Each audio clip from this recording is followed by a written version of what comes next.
कि सचिन जी को अगर लोग चाह रहे हैं तो गहलोत जी को वही हुआ ना कि अगर ये सीएम की कुर्सी का दावेदार होगा तो मैं तो खत्म हो जाऊंगा। तो अगर विधायकों के काम सचिन जी ने किए हैं, उनका साथ दिया, तो वो उन्हीं के साथ जाएंगे।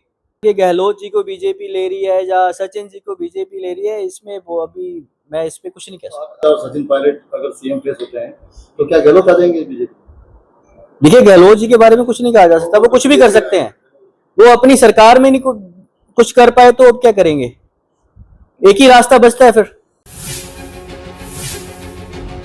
पड़ेगा अपना वर्चस्व अकेला एक साथ चलेंगे, फिर गठबंधन के साथ चलने का प्रयास करेंगे। देखिए, माननीय नरेंद्र मोदी जी ने जो काम किए हैं पंजाब के लोगों के लिए, किसानों के लिए, उसको अब लोगों को धीरे धीरे समझ आ रही है कि बीजेपी हमारे खिलाफ नहीं है, हमारी दुश्मन नहीं है।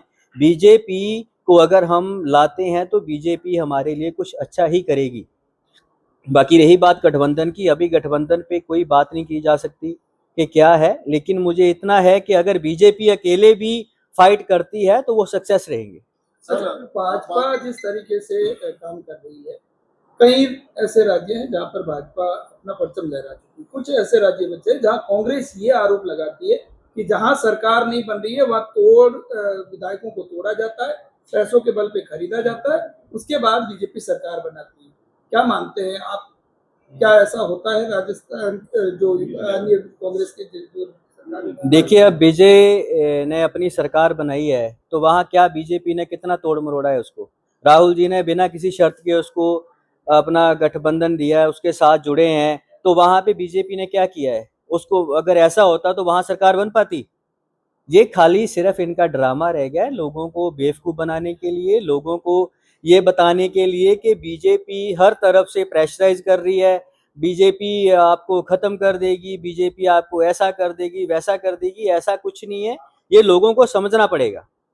सर, मैं आपसे ये सवाल नहीं करता, जिस तरह से राजस्थान के पिछले समय में हालात है, अशोक गहलोत को अपनी सरकार में जो है बारेबंदी करनी पड़ी। इस तरह से सचिन पायलट पर आरोप लगे थे कि वो बीजेपी के संपर्क में और कई विधायकों को लेकर जा सकते हैं, कई विधायकों को नजरबंद किया गया। एक बार फिर कमोबेश यही हालात अभी राजस्थान में सामने आ रहे हैं, फिर आरोप प्रत्यारोप की राजनीति शुरू हो चुकी है। लगभग राजनीतिक विशेषज्ञों का मानना है कि विखंडन तय है। तो बीजेपी के रास्ते जो दरवाजा है वो अशोक गहलोत के लिए खुला है या सचिन पायलट? देखिए, इसमें अभी कुछ नहीं कहा जा सकता कि किसके लिए खुला है। बाकी रही बात गहलोत जी की, तो अगर सचिन, मैंने पहले वही बोला है कि सचिन जी को अगर लोग चाह रहे हैं तो गहलोत जी को वही हुआ ना कि अगर ये सीएम की कुर्सी का दावेदार होगा तो मैं तो खत्म हो जाऊंगा। तो अगर विधायकों के काम सचिन जी ने किए हैं, उनका साथ दिया, तो वो उन्हीं के साथ जाएंगे। बाकी ये बात बोलना कि गहलोत जी को बीजेपी ले रही है या सचिन जी को बीजेपी ले रही है, इसमें वो अभी मैं इस पे कुछ नहीं कह सकता। आपका क्या मानना है, गहलोत क्या कर सकते हैं? तो कांग्रेस बहुमत में आती है, या आने का चांस बनता है, और सचिन पायलट अगर सीएम फेस होते हैं तो क्या गहलोत आ जाएंगे बीजेपी? देखिए, गहलोत जी के बारे में कुछ नहीं कहा जा सकता, वो कुछ भी कर सकते हैं। वो अपनी सरकार में नहीं कुछ कर पाए तो अब क्या करेंगे? एक ही रास्ता बचता है फिर।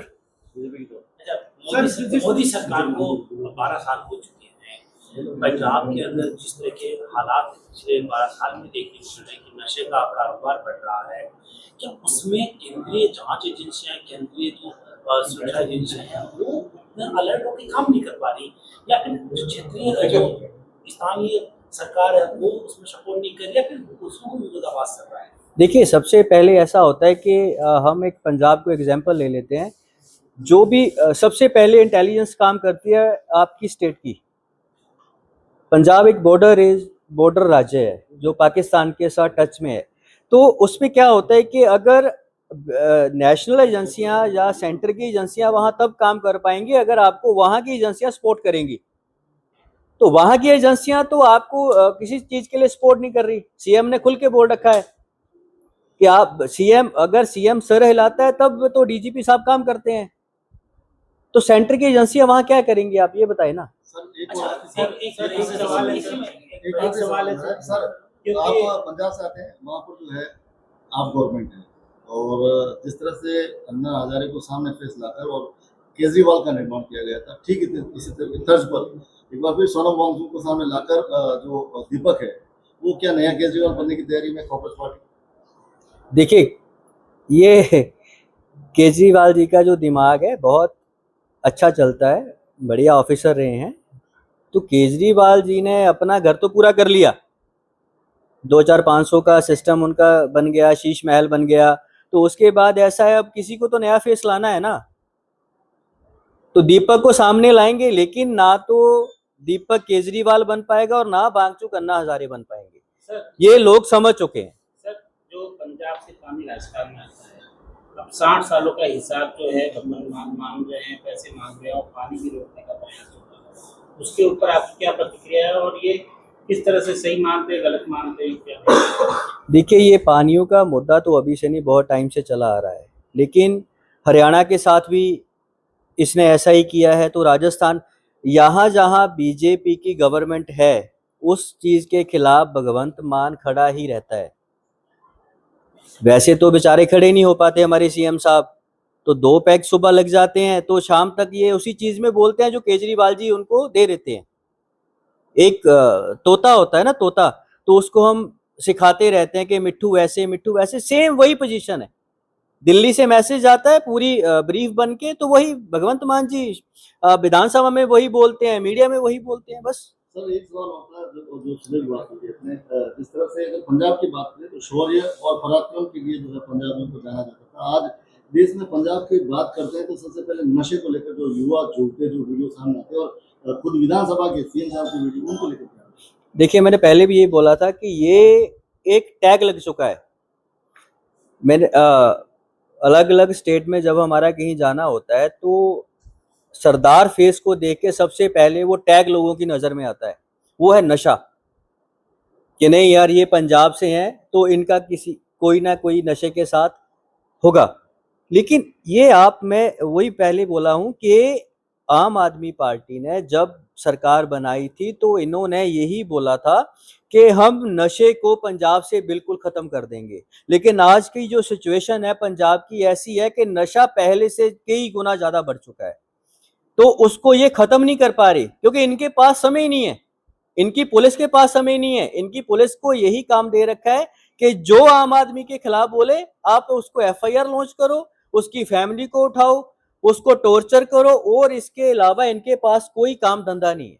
सर एक विधानसभा का वीडियो वायरल हुआ था सर, नशे को लेकर विधानसभा का एक वीडियो वायरल हुआ। देखिए, वो तो सीएम साहब ने एक ट्रायल दिया था जनता को कि मैं आपके साथ हूं, लेकिन इस सिचुएशन में इसके बिना मैं आपका साथ नहीं दे पाऊंगा। वो एक ट्रायल था जनता के लिए। सर जिस तरह से पंजाब की बात की जाए वो तो गैंगस्टर बहुत ज्यादा होता है, लॉरेंस बिश्नोई भी वहीं से आता है, तो ये गैंगस्टर जिस तरह से पनप रहा है इसको किस तरह से देखा जा रहा है, किस सरकारें लगातार? देखिए, लॉरेंस बिश्नोई की बात करें या गैंगस्टरवाद की बात करें तो हमारे सीएम साहब ने कहा है कि लॉरेंस बिश्नोई बीजेपी के लिए काम कर रहा है, लेकिन लॉरेंस बिश्नोई जिस टाइम जेल में बैठ के इंटरव्यू कर रहा था तब आम आदमी पार्टी की सरकार थी। तो जेल में जब तक आपका कोई सिस्टम नहीं है, आपकी कोई सेटिंग नहीं है, तो फोन तो बहुत दूर की बात है, पानी की बोतल तक नहीं जाने देते वो। जेल में आप कैसे एंटर किए, फोन कैसे गया? और इनका एक डीएसपी आजकल इन्होंने खुद सस्पेंड किया है, जबकि उसको खुद डीजीपी ने डीजीपी डिस्क देके सम्मानित किया था कि इसने गैंगस्टरों के खिलाफ काफी अच्छा ऑपरेशन किया है।